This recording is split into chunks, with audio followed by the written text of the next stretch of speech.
নমস্কার। প্রাথমিক শিক্ষা পর্ষদের নতুন বিজ্ঞপ্তি কি বলেছে বিজ্ঞপ্তিতে আমরা দেখে নেব। West Bengal Board of Primary education দেখতে পাচ্ছেন 15/4/2024 এই বিজ্ঞপ্তি। কি বলা হয়েছে এই নোটিফিকেশনে আমরা দেখব যে pertaining to declaration of holiday on 17 April 2024 Wednesday on account of Ramnavami under section 25 of the negotiable instrument act 1881।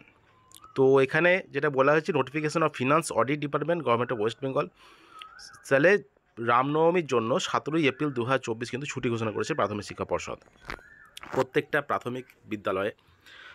কি বলছে তারপরে, it is hereby notified to all concern that all government sponsor government aided and junior basic primary schools under the control of West Bengal Board of Primary Education will remain closed on 17 April 2024 Wednesday on account of Ramnavami under section 25 of the Negotiable Instrument Act 1881। তাহলে 17 April 2024 বুধবার ছুটি থাকবে সমস্ত প্রাথমিক বিদ্যালয় যেগুলো West Bengal Board of primary এডুকেশনের আন্ডারে আছে।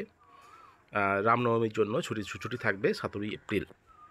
This notification is issued in, তাহলে যেটা বলেছে যে ফিনান্স ডিপার্টমেন্ট যেটা বিজ্ঞপ্তি দিয়ে দিয়েছিল সেই বিজ্ঞপ্তি অনুযায়ী কিন্তু এই ছুটিটা দেওয়া হচ্ছে, এটা কিন্তু বলেছে। দেখতে পাচ্ছেন WBBP এর সেক্রেটারি সই করা এই বিজ্ঞপ্তি।